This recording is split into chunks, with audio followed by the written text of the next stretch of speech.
Hey guys, welcome to episode 2 of the podcast. In today's episode, well, what do we talk about, Broden? Well, we're talking about Cody getting TikTok famous, doing a pretty cool impression. Yeah. We've also got a little bit of anecdotes on some gigs that we've done, good and bad.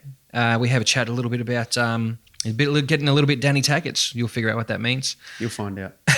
Also, creativity, how you can harness the powers of creativity and learn to become a better person and not a piece of shit. Exactly. All the tips are in the podcast. So listen and learn how you too can become TikTok famous. That's right. I can do it. You can do it. We all can do it. We all can do it. Yes. Just one tick of the talk.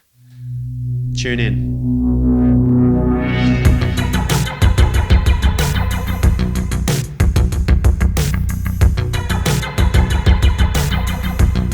How we doing, guys? Welcome to Broden and Cody Flow State episode dos. That's Spanish for 2. It's good to be here. It's good to be here again. Thanks for coming back and listening and watching.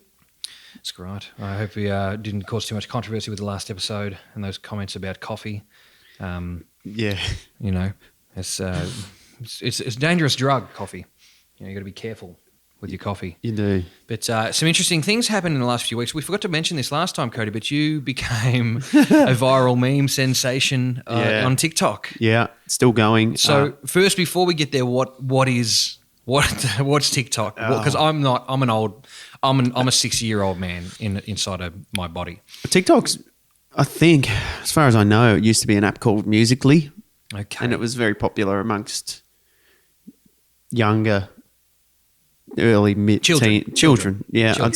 I'd say children. Now it's become this sort of sensational app that a lot of people are regarding as sort of like Instagram of 2011, where it's just taken off. Not many people are on it, so there's opportunity to become for explosive growth. Yeah. So I made I made all these videos where I was taking the piss out of the situation, like I was pretending that my girlfriend broke up with me. She said I'd never get TikTok famous and stuff like that to encourage people to like me, just playing the system. Pity. Yeah, it was like pity likes.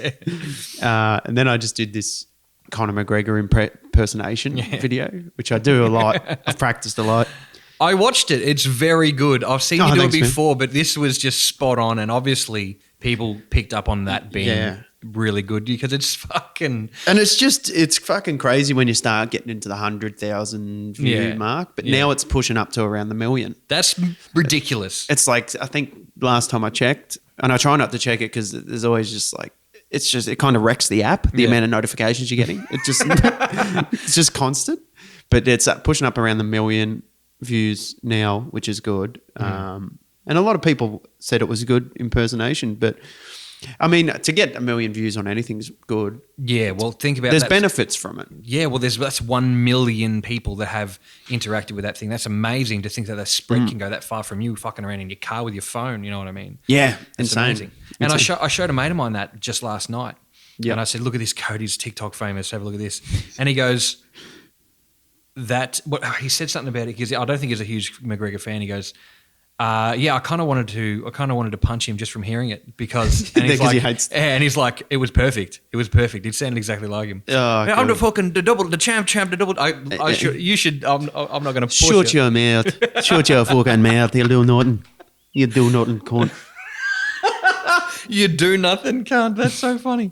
But you do it spot on. It's perfect. Oh, thanks, man. Yeah, it's good to be able to do it. But yeah, I thought it would go big, but not that big. It sort of just kept going, and it's hilarious to me that it is going so big because how far getting on there was taking the piss. Yeah. And me and my brother and a few of my friends were like, let's get on there and just do this stupid dance, sort of half mocking the situation. Yeah. Ironically being on there. But also I was like, nah, if I actually can do a few serious things and get some growth on there, that'll be good for the podcast. It'll be good for everything. Yeah. And, there's still a lot of people that are against TikTok, but I think it's going to evolve into one of the leading, the big 3. Yeah.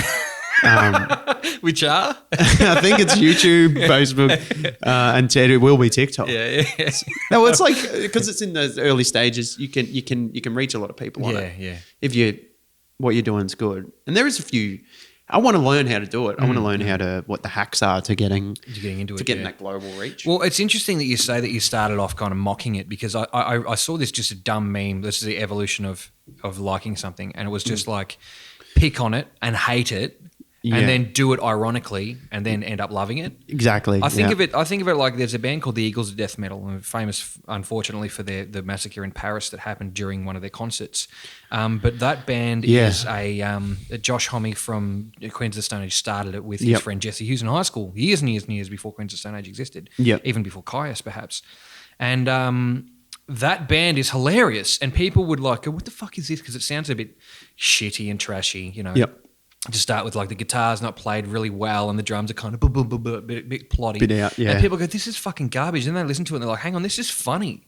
And they start singing it ironically. I really want you. Like, it's funny to them. So it's a humorous. It's humorous. And then they become diehard fans of that. You know what I mean? Of course. They just do it. And the thing is, I thought it might have been a risky move because I know you're a huge Conor McGregor fan. This is why we have, you know, the double champ, the champ, the notorious behind us right now, because Cody is a pretty big McGregor fan. Yeah, I love his style, like fight style. And I thought it was kind of interesting. Not really like in a like, oh, Cody, what's he doing? But I know you love him, but it's also you can do so much with his character. And like you think if Conor McGregor ever saw that, he's not going to come hunt you down and throw a chair at your bus.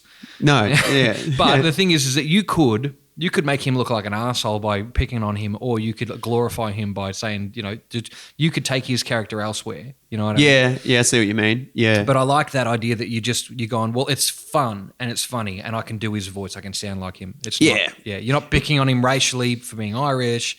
You're not picking on him for being a meat-headed fighter because he's not. You're not picking on him for being an arrogant, which he is, but he deserves. You know, he's good at what he does. So I like that you took it there and got 1 million views. Cheers to 1 million views. Yeah, cheers. Yeah, it's got to be a good thing. Yeah, not too many negatives can come from getting 1 million. Oh, nearly 1 million. Yeah. Oh, I shouldn't say 1 million. I might not get there. Yeah, we'll see. But hopefully it does.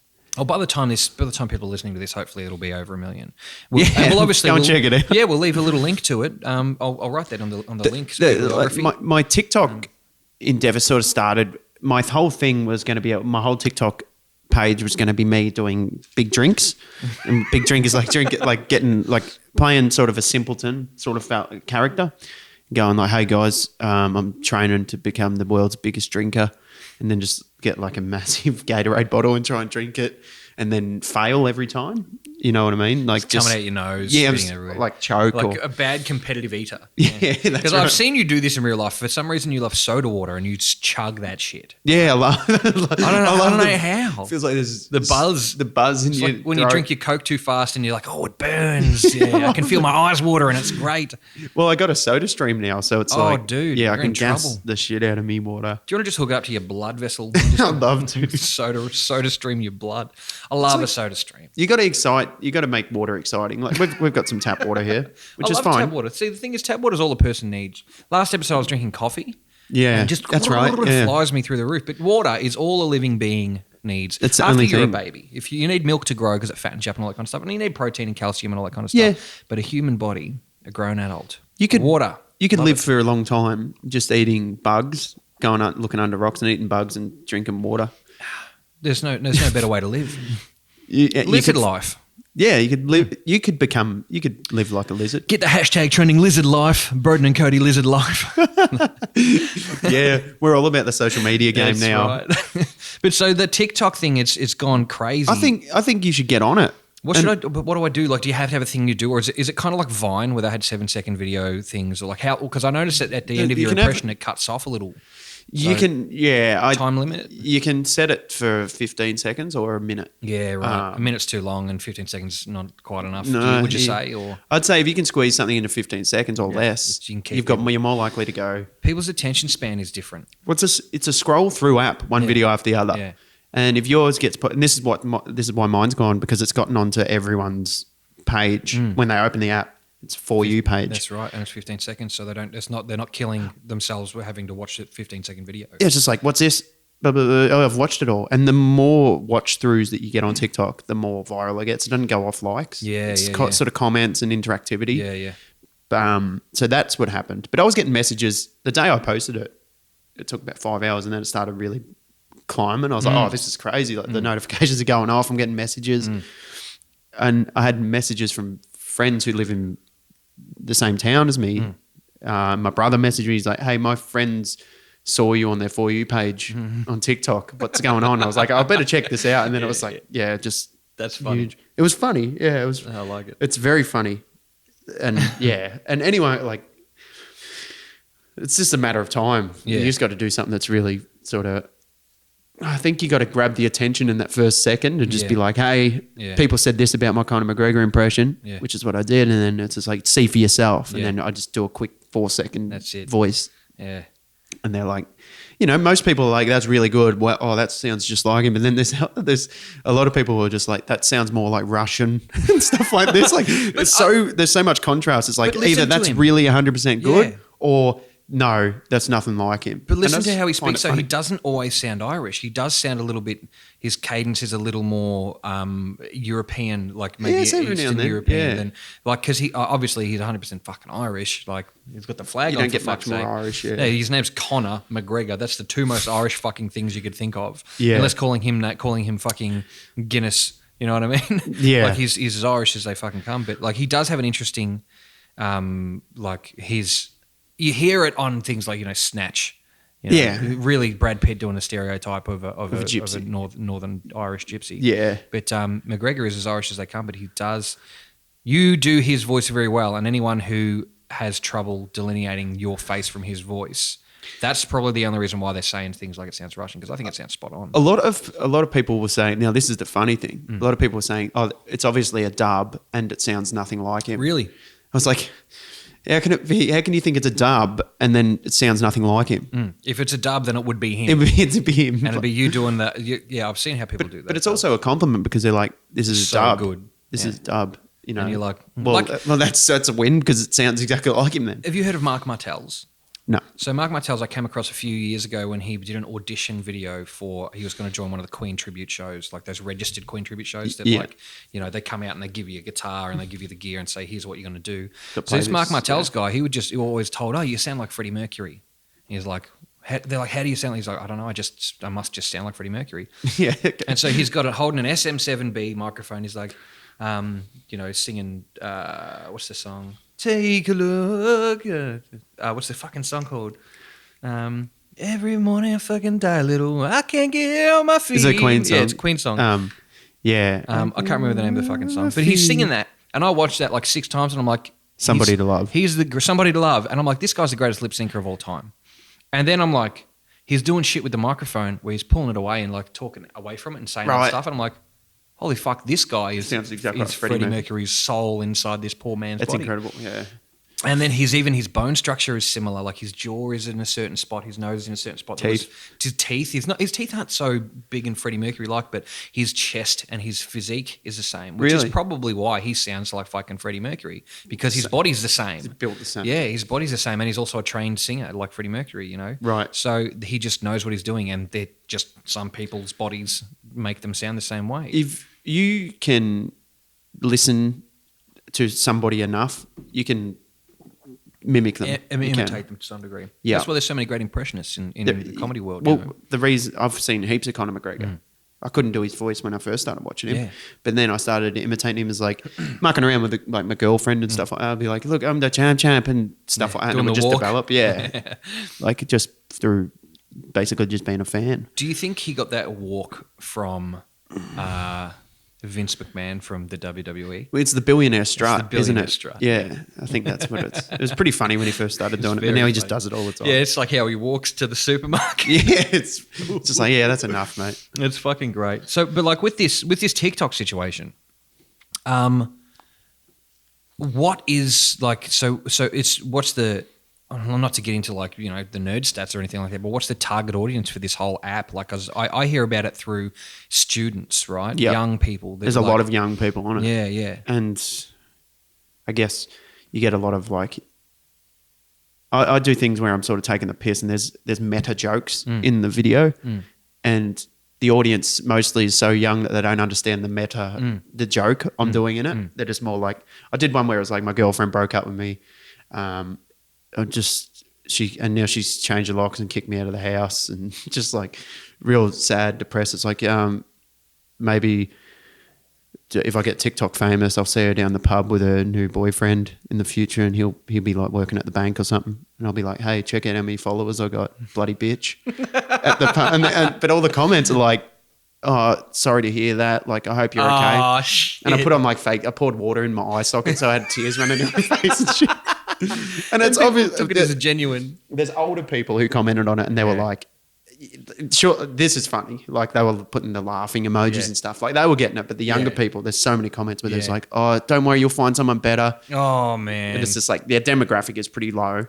On it, but it's not. It's gonna get older. It's 100%. sweet of them to have been so supportive, but also, come on, guys, learn to have a sense of humor. It's funny to watch. See through. Like, I mean, you shouldn't laugh at people going through bad stuff, but also that's fucking funny. Like, pouring water on your face is, you know. Yeah, it was like the video was me crying. What's your name on TikTok? Like, is it called Cody Jones Comedian or Cody __ Jones? Yeah, right. So it's not like because if it said comedian, they'd probably get it was a gag. But now when you go onto my page, on my bio, I think it says Australian comedian having a laugh or something like that. There was an Australian comedian who just vanished. His name was Benno Rules. Right. He was like a Facebook famous comedian a couple of years ago. Benno Rules. And he was just this dude who would play it really dummy, like, "Hi guys, you know, just like looking and like I was thinking about," and he played it really dumb, but he got massive. And he was just a normal dude. He worked at an EB, and he was in a medium, you know, successful band. They did a couple of Splendor in the Grasses and stuff like that, like a Triple J band. And he just disappeared. He had a bad time. He had a friend of his, I believe, I think committed suicide or something. I'm not 100% sure on what happened, but he went through some stuff and stopped doing it. And people started coming to his work and like fucking quoting his gags to him at his job, and it was interfering with his work. So I think he just stopped there. But he was another one of those dudes that was kind of like that Vine era stuff, but was 100% Facebook. Yeah. And he just disappeared. But I wish he would come back because he was hilarious, man. I wish he did a lot. I wish he put together a show because he was good. Like, not only just in his characters that he would pull, but I reckon we should contact Benno Rules and bring him back. Get him onto Facebook. We should try to get him in here. Like, he's in Perth or something, I think. But let's just go come over via phone or Skype or something like that. He'll come to the garage. He'll just come into the garage. Yeah. It's crazy, but like it's one of those wacky, you know. I think the internet's the key, to be honest.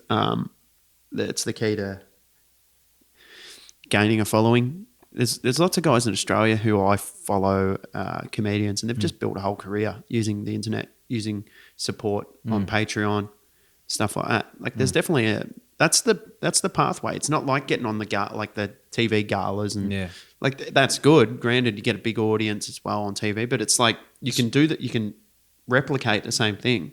Using YouTube. The TV is no longer your ticket. Yeah, that's right. Yeah, whereas getting like it's more of an American thing, I suppose, but getting like a HBO. Yeah. Getting on Letterman. One night stand. Yeah. Those HBO Comedy Central. That's it. Because the thing is, I think it's all about delivery, and if you get a HBO special, for example, they deliver it to the audience. But that's right. You deliver it to them yourself. You can have a website. Like Louis C.K. was doing. He was like making a special, and then he'd sell it for $5, brand new special.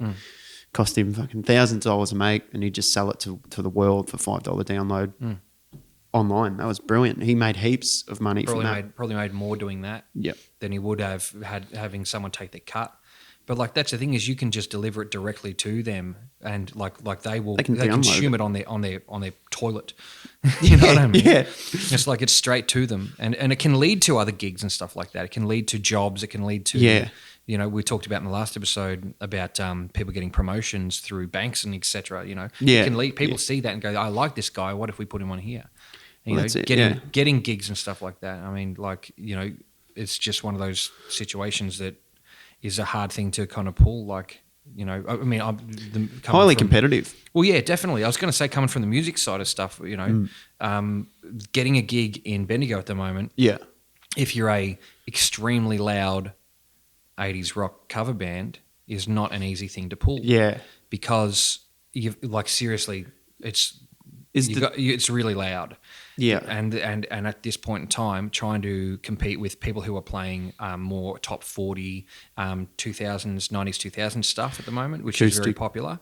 Oh, okay. Yeah, I'm talking like full bands, but they're just not pumping. They're kind of playing pop music and stuff like that. If you guys are playing Poison and stuff. And like really loud as well. Yeah, like Guns N' Roses. Oh yeah, Scorpions, Warrant, all this kind of stuff. Yeah, and like at high volume.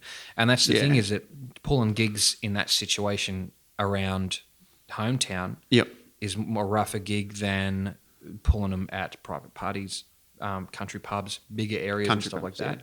It's a great thing. I mean, it's good because all the gigs are good. You know, you don't have you have bad gigs. Everyone has bad gigs, but most of the gigs, because the people who book you are normally people who are interested in that stuff. Yeah, so it's a good thing. Yeah, like parties, like 50th birthday parties and stuff like that, where the demand, everyone there likes that music. They're there because they want you to be there. You're not because you booked it and hoped people would come. Yeah, it's that, and that's the formula to a good gig is when people pay the money and they know what they're there for.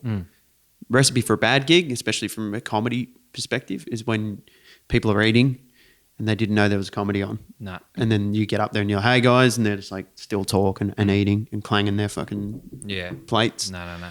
That is how you make a bad comedy gig, is by not telling the people. Have you done that comedy. Gig?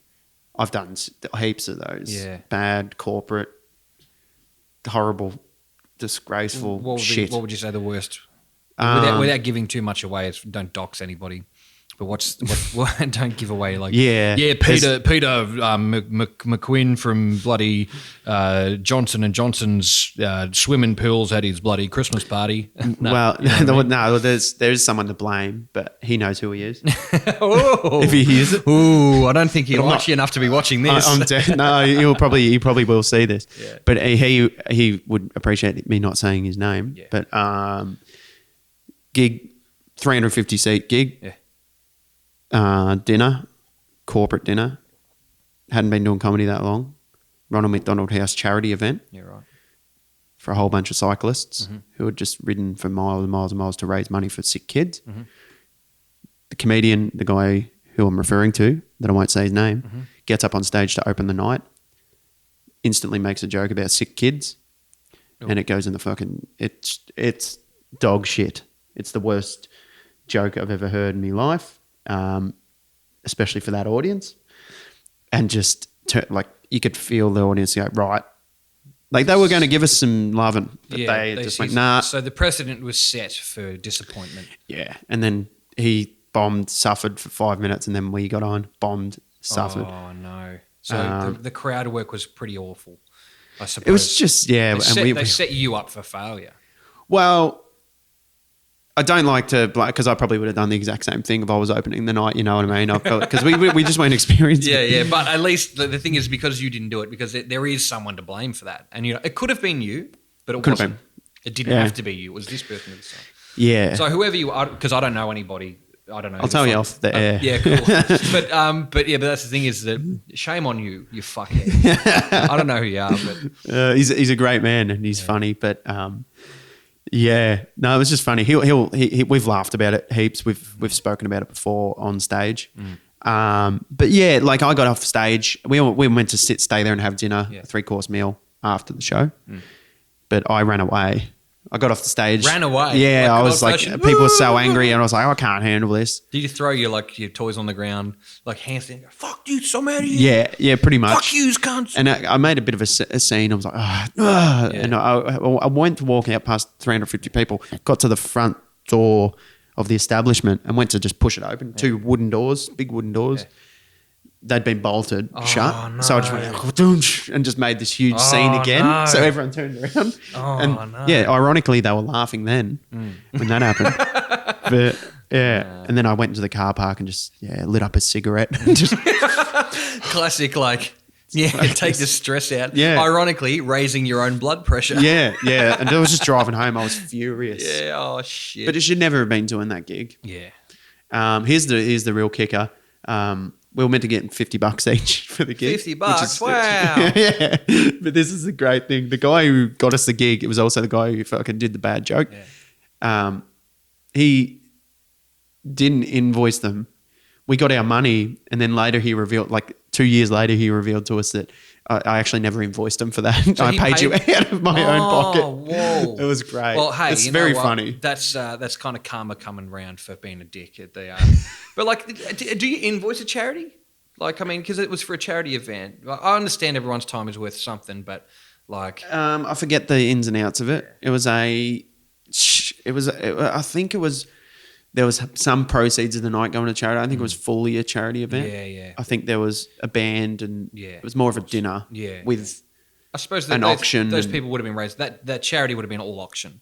Because a lot of those times, you go and like this picture of Conor McGregor, and it's like, I bought that for $80 or whatever, and they're like $700, and it's not about buying that because it's worth $700. It's about pulling your cock out, your big money, thick money dick, and showing how big it is. I support these guys this much. I mean, if I could do that, if I had a big, thick wallet-sized cock, I'd probably whip it out and give it to people that I could afford to give it to. But unfortunately.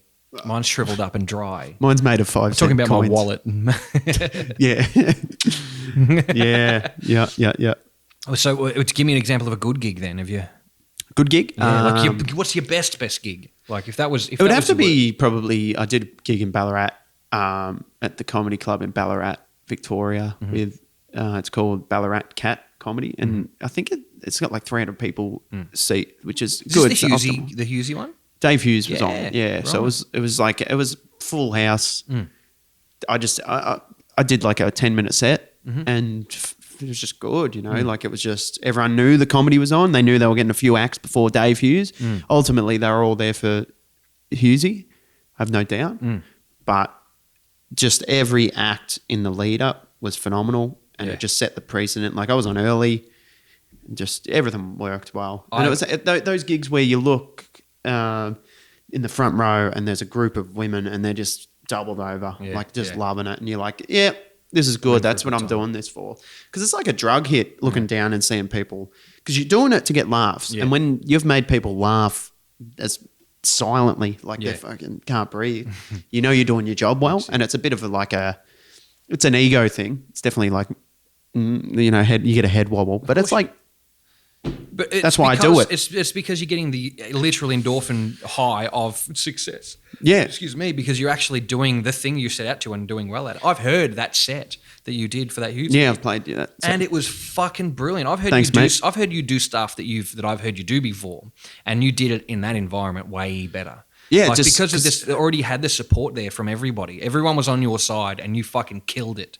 Thanks, mate. Yeah, it was like the stakes were high. Yeah. And when the stakes are high, it's like there's so many people here, it could go wrong. Yeah. It could really go wrong. And when you're sort of sitting backstage waiting to go on, you have that nervous energy. You'll go out and you'll do a much better gig. If you're just blasé about it and you don't care about what happens. Diamonds are made under pressure. Yeah, they are. Yeah.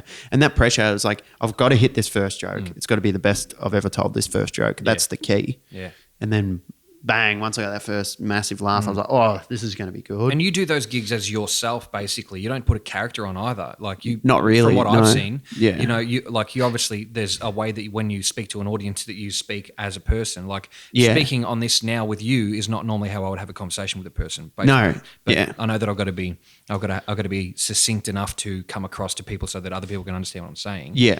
We might chuck a battery in that at some point. So I know that I've got to be succinct enough to have people understand what I'm saying. Yep. But in those environments, when I see you on the stage, you're not doing a funny voice. You're not, changing your height or anything like that to come across a certain way. Yeah. You're just being yourself. Yeah, it's more about... How good is that when people love you?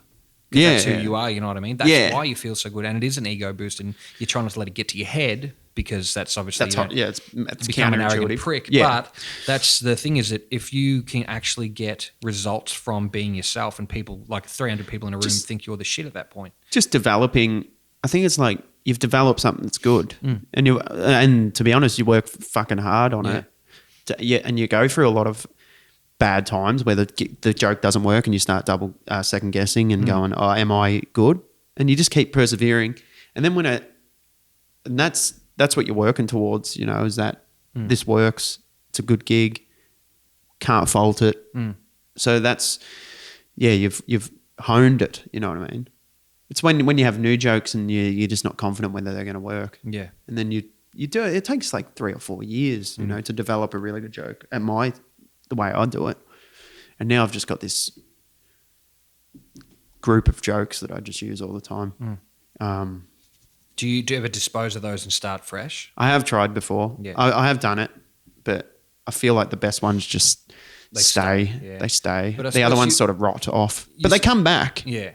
Well, that's what I was going to say is about you kind of still have a lot of ground to cover. So there's places that haven't heard those gags yet. Yeah, exactly. You know what I mean? So there's still use for them.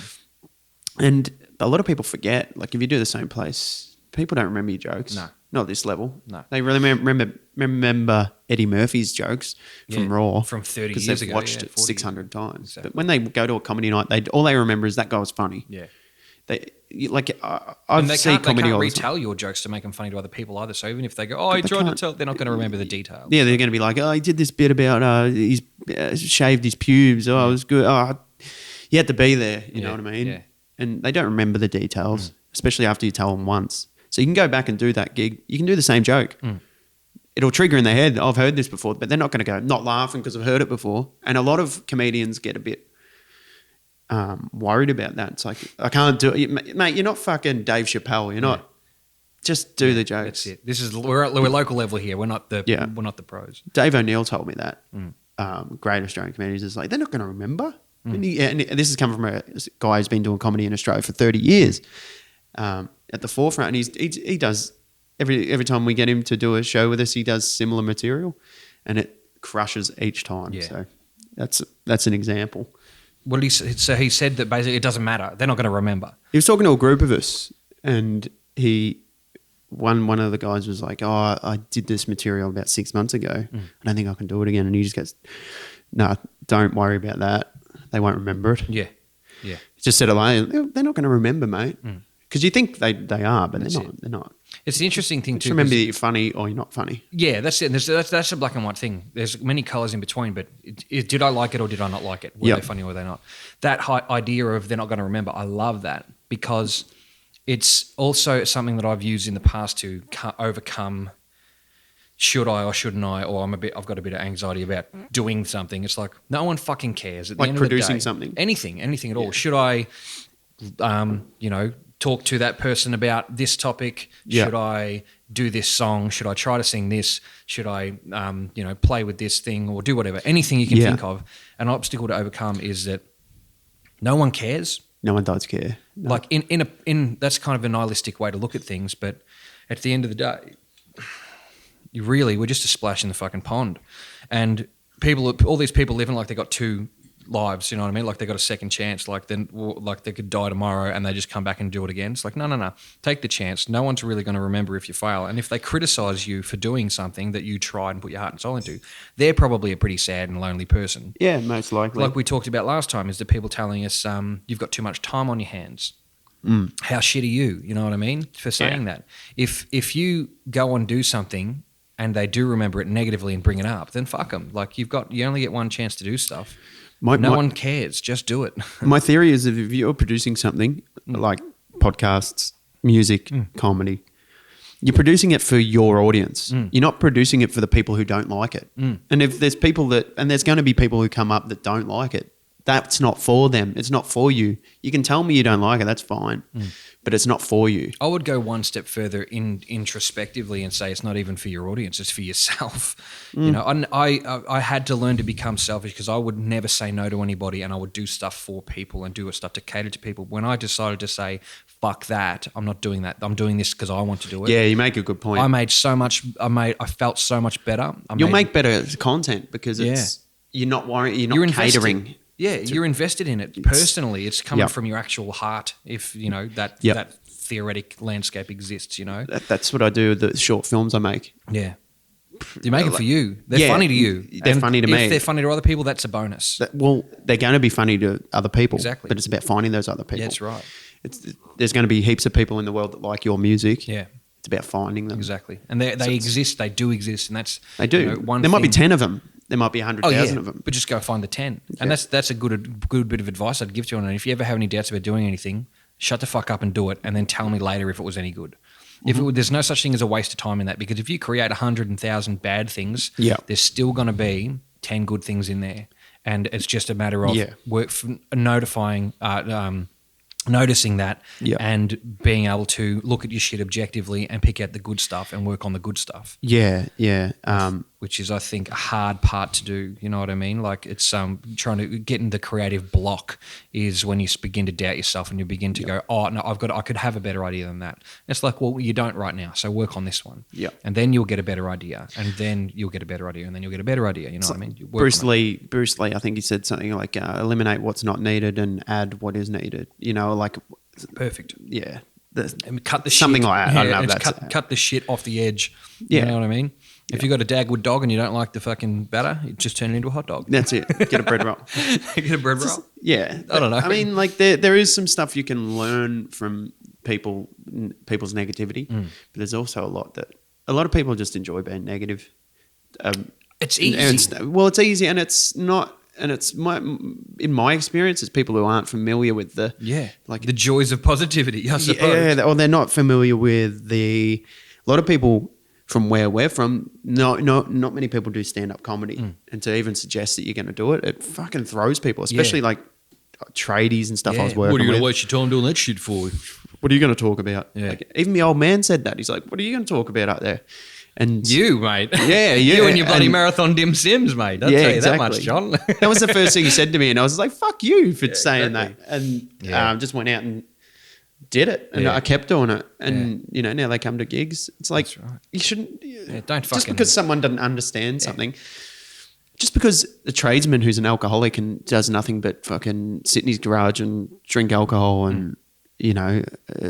work as a plasterer. What do you mean you're going to fucking go out and do something that you'd like to do instead of working your ass off and getting pissed all weekend? Yeah, that's it. What do you mean you're going to actually make a go of your fucking life? Yeah. And that's... What, do you got hobbies or something? What are you, some kind of dickhead? Yeah, that's...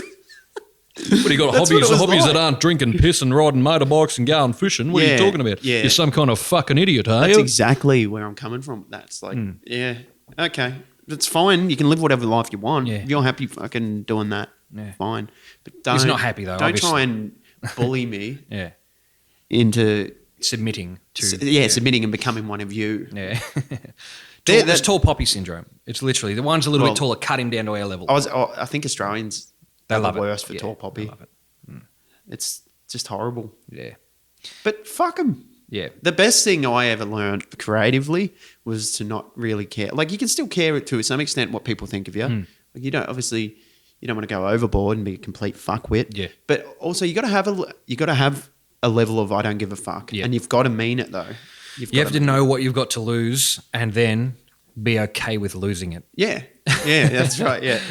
Because it can happen. Yeah. But it sort of opens up, like, I reckon. This probably goes back on the TikTok thing. I think a lot of people are hesitant to post something. It might be brilliant. They're hesitant because they're worried about somebody, what people... Yeah, exactly. Someone might not like it. Exactly. And it'll be someone that you don't give a fuck about. Yeah. That doesn't like it. I had a situation recently in which I applied for a job and I had somebody say, oh, well, if you're going to do that, maybe you should hold up on posting some comedy stuff with Cody. I'm like, why? Okay. And I'm like, well, when you go for jobs, they look into what you do outside of your work. And it's like, if they see that and they don't like it, I'm like, well, if they see that and they don't like it, then they don't like me, and then I'm not right for that position. Pretty bad foot to start off on. It's bad foot to start off on. But I think that those two things don't need to cross over. You know what I mean? Yeah. My professional life and my personal life. Exactly. I mean, they do to an extent, and everybody knows that, because that's the thing, is you are a slave to these situations. Yeah. But I like to think that I wouldn't have said anything that would be that outrageous that a company would go, I'm not going to employ you based on you did a gig with a guy and you said stuff about body snatchers. You know what I mean? Yeah. It's and that's the thing, is it's kind of, and I appreciated the advice because the advice was from a person who I asked, and I wouldn't ask any advice from people who I wouldn't take advice from. And I think that's a good piece of advice. If anybody were listening to advice that I give, which you shouldn't, I would try to only take advice or only ask advice from people which you would take it, or people who are in a position in which you want to be in. Or people whose opinion you respect. Yeah, exactly. Well, we wouldn't go down to the pub and talk to the 3 guys who were there every single night, getting pissed off their face and go, hey, look, I'm thinking about starting up a business. What would you do? Oh, no, you don't want to do that. No, the fees will kill you. The rent's going to be hard and stuff like that. Yeah, no, what do you do, mate? It's like, I work for some guy and I've worked with him for 30 years. No, you want to ask the guy who's run a successful business. That's right. And who's got another one on the go, you know what I mean? You want to ask the person who's in the spot you want to be and also in a position. I had a friend of mine that I asked for his opinion on a video that I'd made for this particular job. Yep. And he was very, very constructively critical on it. Yep. And he said a lot of things there that I already knew, but I knew that he would come up with some ideas on how I can improve that. And his wife has a communications degree, said, and gave some really good advice to give me. And I'm glad I asked. And he's like, please don't think I'm picking on you. I said, dude, go as hard as you want. I wouldn't have. It's for the greater. If I didn't want to hear it, I wouldn't have asked you, because this guy, he's very good and he's very blunt. Yep. And he's just, he could run any joint in the world. He's great. Yep. And the information that I got was so helpful. That's good. And I'm using some of the things that he said today, right now. Yes. In writing down plans for these particular episodes. Yeah. You know what I mean? Just like getting it planned out a little better and doing that kind of stuff instead of just going on everything off the cuff. And that's advice that I asked for from somebody I respect. Well, that's good. And it's working. Yeah, What I mean? Very effective. Absolutely. And you be the judge. Is this a steaming pile of shit, or is it medium well put together at best? But yeah, no, like at the end of the day, you want to do the best that you possibly can do, and like if it's not, every time you do something, you should be trying to do it better. And that's everything. If you're trying to improve on something, it's just like every time you should do it. It should just, doesn't matter how small of an improvement it is, but it should be a little bit better. Exactly, because you're going in the right direction. If you're getting worse at something, you're not putting enough effort in. Exactly, and that's the thing too. Is a lot of times you can stagnate. You can get that block, and that's, I think, if you become so good at something that every time you go back to doing it, it doesn't hurt. You know what I mean? It's not a challenge, then I don't think you're learning. And it's like playing guitar, for example. If you play guitar and guitar is easy to you, then you're not learning anything. Yep. If every time you get there and you struggle with something, you will get better at it every time. And then eventually when you go back to, we're playing this song here, and it was like, oh man, that song's too hard. But you play it so much time, you struggle through it every time. And then eventually you don't struggle with it anymore. It becomes easy. And it's like, okay, well, it's time for the next challenge. Yep. I find that with everything. And then when you have a collaborator, for example, things change. Yeah. You learn differently. You see things from people's perspective. I find that a lot of the time, especially musically, I'll sit there and have trouble coming up with an idea. But if I say you came over and I was just showing off and you were watching me, I would be able to come up with stuff a lot quicker because someone else is there for you to impress.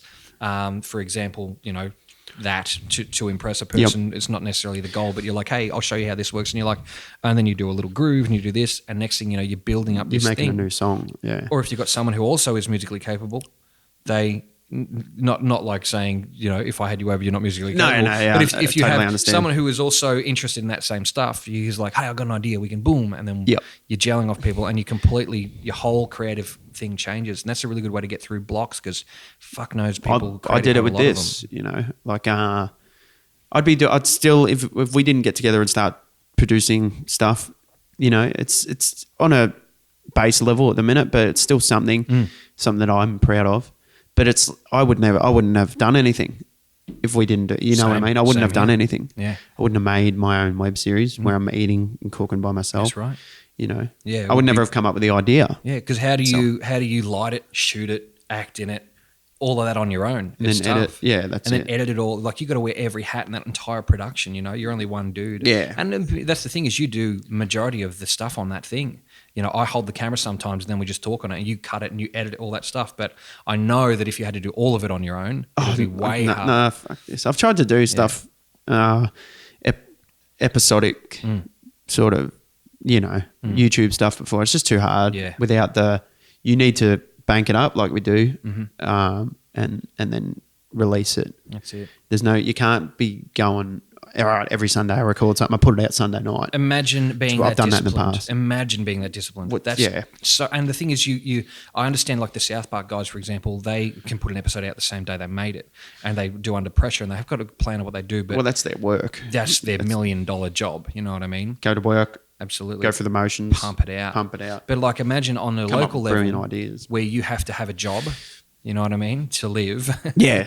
Which is fine. We all do. And but then having to use that little bit of creative time you get on your Sunday off to pump something out really quick. That's exhausting. Imagine using all your energy at your job and your family, your personal relationships and stuff like that, which are very important to keep as well. And then going, fuck, I've got to pump something out on Sunday. Yeah, but I think banking it up's a smart idea because of that. You need a week off. Yeah, and you can go, all right, we're going to use this weekend to just pump out as much as we can, and then you can just put them out gradually. Edit them. A lot of people are really hell-bent on doing things like live. Yeah. And I think, well, that's great if you can do that. But, I mean, you've got to have a little bit of an element of control over things as well. Yeah. And I like the idea of kind of just cutting stuff together. Yeah, if we say something that's horrible. If we say something that's horrible. Which happens, we say a lot of horrible shit. This is why you get cuts out because you... Cut there. You fuck. But it's an interesting one to be able to have that much discipline to be able to do that every. I don't think we could do it. I couldn't do it. I know you couldn't do it. We both don't have the time. No. Imagine having every Tuesday off. Yeah. Crazy. Yeah, where you could just dip into your time off if you need to, to get some stuff done. But it's a good thing to, collaborate with people to get over those blocks. Is that There's a cat. There's a cat fighting it. It sounded like a parrot getting eaten there for a minute. With that too is, getting advice and stuff from other people. You've got to listen to yourself and you've got to know when your shit is shit. Yeah, for sure. You've got to know. And that's the thing is always try. Don't tell anybody you're doing anything. I don't think you should ever tell anyone you're doing anything. Because if they don't know, you didn't fail. You know what I mean? If you don't follow through with what you say you're going to do, then you'll always be a success. Yeah. If you don't tell anyone. That's a great one. But on that note, though, once you complete something, how good does it feel? Yeah. You know what I mean? It's pretty good. Oh, man, I've had things that I've still got out that are unreleased. That I've already benefited from that by having the rush of feeling that I get from having something completed and finished. And I've got full songs that are sitting there that. Yeah, but I don't think it's. I would say it's not complete until you've put it out. Well, who says when it's complete? That's the thing. Is Kanye West released a song and then 2 months later did a remix of it and re-uploaded it. Yeah, so he could do that in 10 years' time. Exactly. It's not done yet. George Lucas keeps changing the Star Wars, not anymore. He was changing Star Wars movies 25 years after they were made. E.T., instead of having guns, they had radio walkie-talkies. Yeah. Ridiculous. But who's to say when anything's finished? But when you do get that payoff of the finish, I suppose the other thing is the recognition. I suppose that's one thing creative people crave is to be acknowledged for their work. Yeah. Which is why it's such a shit in the face when they go, we'll pay you in... exposure. Yeah, I saw that meme about. That's great because my rent costs exactly 75 exposures. You know what I mean?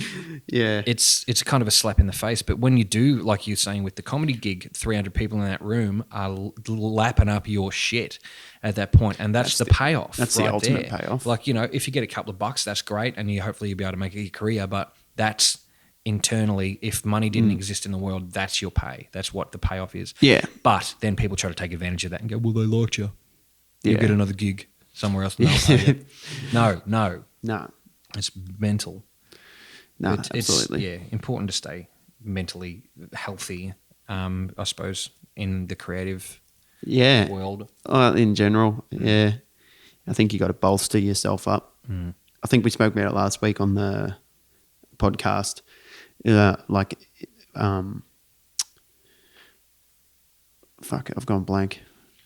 Talking about being healthy? Or? Mentally healthy and ready for when shit hits the fan. Oh, yeah. Because shit will hit the fan.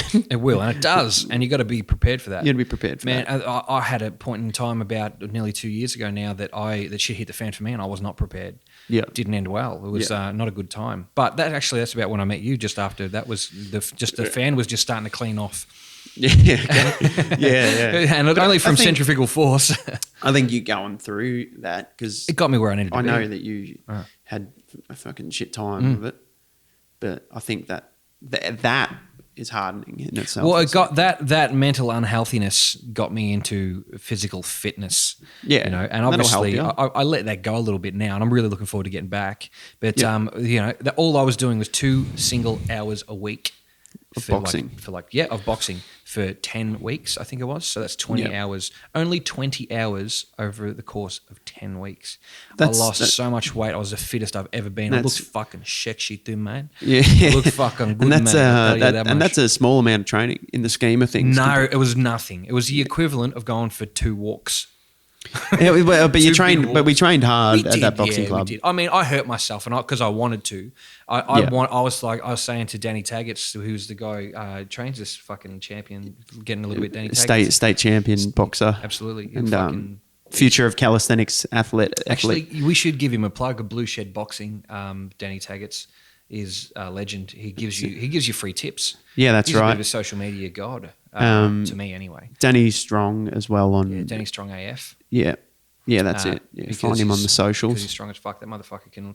He's ridiculous. He lifts his body weight with his just 2 of his fingers on a wrist. You know what I mean? Yeah, I know, it's crazy. But so I said to Danny, I didn't know that I went to school with Danny until a lot later. But I said to Danny, I want to hate you as much as I hate myself. I was like, make me hurt and I want to fucking leave here in tears if I have to. Break me down. I don't care who knows it. I don't care how weak I'm perceived, because I just want you to break me down. Yeah. And then I'll feel better. And the funny thing is that your mental health improves so much with your physical health, because I noticed one thing. Directly linked. 100%. I noticed that when I looked better, I was treated better. And I don't think it was just because people were like, oh, he looks better, I'm going to look after him. I think it's because I was actually happy. It was your perception. And I was perceived to be happy. Therefore, if you're perceived to be happy, people want to be happy to you. And even though now I've put on about 15 kilos of the 20 that I lost, so I'm nearly back to square one, I'm still infinitely happier than I was when I at the start of that situation. Yeah. And people still treat me nicely, which is great. I mean, I think I could be a little kinder to myself physically, and probably should. And I know that once I do that, it will get me back to that point where I will it's just like living on fucking happiness all the time. You know, you feel good, you feel great, you're happy to go places, you're happy to do stuff. But all it was, I can't believe it was 2 hours a week. 2 hours on a fucking Monday and a Wednesday. Not much. Nothing. It was nothing. But it was a hard hour of boxing. It was. A lot of heavy bag, skipping, running, yeah. What else do we do? Getting punched by your missus. Yeah. Fuck, she can hit. Jeez. Yeah. Yeah. But I think, but you chose a good one in boxing as well. Any sort of something where you get an aggression out, you're in your mind, you're picturing punching someone or punching some energy out. You know, boxing's great, and to take it to the next level, it's like I've been doing a lot of sparring, kickboxing and stuff like that. Do Brazilian jiu-jitsu. It's just hardening. I'm at the bottom rung in the jiu-jitsu ladder. I go to class every time I can, every day I can, just because I'm hooked on it. I go there, and most days I'm the nail and everyone in the class is the hammer. Oh, yeah. And that's just how it is. And that's how it is for years in your jiu-jitsu career. Until you start developing a game. But you got to be work hardening. It does. Like you're getting in jiu-jitsu, like when you're doing competitive rounds on a Saturday afternoon and you're rolling with guys who have been doing it for 10 plus years, you literally, when you tap out during a roll, you're going, you could have killed me then. I'm glad you didn't. Thanks for stopping. But that means you could have just killed me. You could have just snapped my arm off and taken it home. It is. It's exhilarating. And you leave, you go into a jiu-jitsu class. Ever since I've started doing this is the case. You go into the jiu-jitsu class worrying about financial problems or small things that maybe you probably don't need to put so much stress on.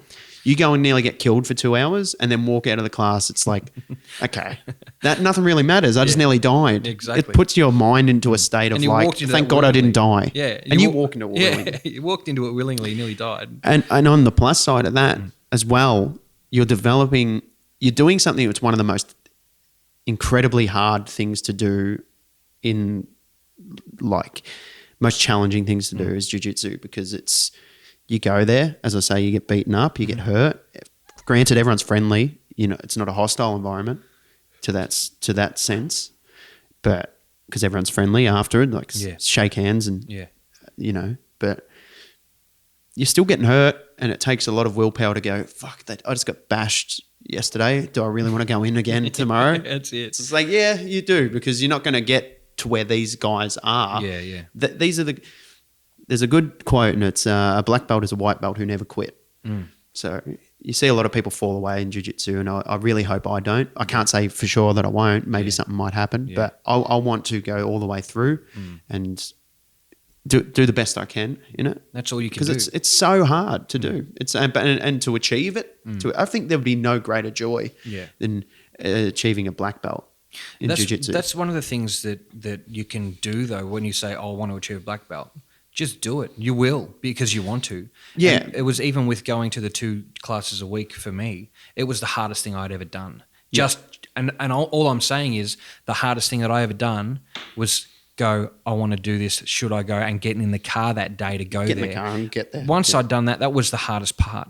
The easy part was getting fucked up for an hour. Yeah, everyone else is doing it. You may as well do it while you're there. Showing up was the hardest part. Yeah. And sometimes I didn't want to go, and they were the best times to go. Well, every time I made myself go, well, I didn't want to. Most of the time I didn't want to go. You walk out feeling fucking amazing. And my body would switch off, and I didn't have any control over that. It's like, I know you don't want to go, but you are going because you will fucking, I promise you, just go. And every time I would come back there, I'd feel like the weight had been lifted off my life, and I was happy, and I'd gone hanging out with you guys, with Jaron, who was the reason that I got into it, who's how I got into it. He didn't know I was having a bad time, but I had gone, I know he was into, MMA and stuff, and I was like, hey dude, I'm thinking about doing like some boxing classes or something like that. Just floated the idea, and he goes, yeah, cool, come hang out with us on this night at Danny's, and let's do this thing.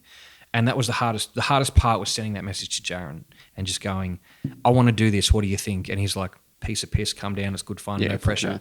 And there was no pressure. I didn't feel like I had to get shown around the gym and have a person with a badge on showing me how to use the stuff and stand in front of the mirror while all these other guys going, look at this fuckhead. What's he doing here? Jesus Christ. Yeah. It was just like, we're in a fucking garage here and there's some bags up and I'll show you how to move your feet. Yeah. Excuse me. I'll show you how to do. He's like, I don't care about anything besides proper technique. You get all your technique down, and I'm still horrible. If my feet are disjointed from the top half of my body, it's like I'm retarded. I'm just cut in half. Yeah. But I know that if I just keep working on it, and I keep working on it, I'm a very slow learner. I know that I am, but I know that if I just show up there, I had shoulders for the first time in 10 years. I was a door, like a circular door frame, like a castle door for a long time. I got shoulders. I had fucking shape to my body. I felt good. I remember I found a picture of me eating Chinese and with my legs crossed, and I'm like, who the fuck is, that's me. I was skinny and I was like sitting out in the sun with shorts on and a t-shirt going, It was good. It was the best I've ever felt, and I'm looking forward to getting back. And you'll get back there, man. What I was going to say about the slipping, trying to validate my decision to slip, and I call it a decision to slip because it's not the circumstance I could have not controlled. I prioritized money over it. I was like, I can't go to boxing because I don't have the balls to take Monday and Wednesday off because I need the cash. And so I was working till 7 o'clock on those nights. Yeah. I could have just said, nah, this is my priority, but I didn't. Should have, and that's why it has become a new priority to get back into that. Yeah. And you obviously find it hard to motivate yourself to do stuff. Oh, yeah. Like, 100%. I can't go to boxing. I'll run around for 10. Yeah, if I don't go to boxing, I don't do anything. Yeah. I'd rather go and get a packet of chips. Yeah, but I understand that. It's like the social aspect as well. You're getting to hang out with people while you're getting And it's more than just your work environment and your home environment. It's the extra one. Yeah. That's a good time. Totally understandable. But it's I don't think I'll ever take it to the competition level. Like, I'm not interested in sparring. I'm not interested in competing. But I'm not really interested in boxing, to be perfectly honest. I mean, I have an interest in it, but I don't go out and seek out local matches and stuff. If there's a big fight on, I'll be like, hey, you want to watch this? This will be cool. Tyson Fury. Yeah, it's because it's Canelo. History. Like some of the biggest sporting events in history are boxing matches. Yeah, absolutely. Exactly. Yeah. And I want to watch those, but I don't think I'll ever take it to that. To the competitive level. No. But I just really enjoy having something to focus on that's different and new. Yep. And like maybe eventually, because I've had some back issues, maybe I'll come for a role with you guys at jiu-jitsu one day if I'm feeling physically capable. But the whole idea of getting into the thing in the first place was to get some core strength so my back didn't hurt anymore. And it worked. Yeah. You're bloody work, go figure. Absolutely. It's amazing. Very, very, very cool. You know, a lot of people are doing a lot of stuff in that field, which is awesome, you know. Yeah. And you can learn that stuff. And that's the thing is, if you don't want to go to a class, you can go on like Danny's page and he's got tips for you. If you like, get a heavy bag at home. Yeah, I'm pretty good at, for example, this person would go, I'm pretty good at learning shit on my own and doing it at home. I don't want to leave the house. I don't. Yeah. I get up at 2 a.m. and I go to sleep at fucking 9 a.m. and then go to work or whatever. Yep. You can get on YouTube and go and watch people do that stuff. And everyone, like you were talking about before, everyone's making videos right now. Yeah, everyone's making videos. And to educate yourself through this new medium is one of the things that is pretty powerful and easy to do. Like, you know, YouTube University, you know what I mean? Yeah. It's crazy. Yeah. You build a course and fucking people can consume it. But everyone's got a video production center at their house. Like we've got this, you know what I mean? And this is a lot. Yeah. But we're just got a phone. We're just normal guys. Yeah, you know what I mean? Right. And we amassed this amount of shit. Like we did this on our own. Like, you know, I don't remember shelling out a big amount of cash for any of this stuff at any one point. Yep. You know what I mean? Like it was just bits here and there. Yep. And you know, you develop the gear over time. But like you said, do it with your phone. Anyone's doing it. Like it's crazy. You got to do it. That's what I like about the video, you know what I mean? And audio. I'm obviously the audio guy, you're the video guy, because that's where our backgrounds come from. Yep. But you can do anything with that. Absolutely. You can make anything you want as long as it's interesting to you. There's a lot of shit out there. Yeah, it's mostly shit. Yeah. But you're in the driver's seat. But and it's about overcoming whether you give a fuck about what people think or not. Yeah, that's right. It's this podcast. Sure, people won't like it, but I'm making this firstly, as you said, for us. Yeah. To do something, but also for the people out there that will like it. Yeah. We'll find those people. Yeah. And if you don't like it, just remember, we might not give a fuck. We might not respect you. We won't. We probably won't. But it's a good thing. We should probly wrap it up. I think people are going to start coming around soon to watch a sporting event. An unmentioned sporting event. I think so. But well, thank you very much. We'll wrap this up. Thanks very much, guys, for tuning in to this episode 2. We'll be back next week with episode 3. Just spread this around as best you can. Obviously available on YouTube, iTunes, and anywhere else we can cram it in. I think we're also going to do, we'll be releasing these as audio versions as well somewhere, perhaps. But you can get a hold of those. And like I said, spread it like the plague, as we say. Yep. Because basically at the end of the day, we'd really love to sell out. And also any brands listening that want to give us a bunch of cash to talk positively about your product, we'll take it. We'll take it. We don't even care who you are. We'll take it. We don't care what it is. Right. I don't care. If it's like something we wouldn't even use, like feminine hygiene products, I'll find a use for them. Yep. But we'll talk about it. We can talk about anything. We can do it. We'll sell it. All right. Actually, expect a 150% increase in your sales, and that's a promise. A promise we can't keep. But it's a promise. Yeah, it's a promise nonetheless. At the end of the day, it's a promise. All right. Thanks, guys. Congratulations on episode 2. Thanks, Broden. Yep, great times. Fantastic. Just before we go, I just want to throw over to Broden and Cody for a quick question. Yep. Broden and Cody? It's just me. I don't know where Cody is. He hasn't been able to answer any of these questions yet. But this week's one is from Chris Bells, who sincerely wants to know what came first, the chicken or the egg. Well, Chris, it's an age-old question, but I have the legitimate answer for you here. The egg. Chickens came a lot later. Eggs have been around since before chickens evolved. So I suppose technically the egg's been around for a whole lot longer than the bloody chicken. You know, the chicken couldn't have come if it didn't evolve from something that had an egg in the first place. So yeah, egg it is. Bye. Well, that was a waste of time. Again, happening at the end of the episode after we've already spouted our shit, but fine, that's fine. All right. Thanks, guys. Bye. Thanks, guys. See ya.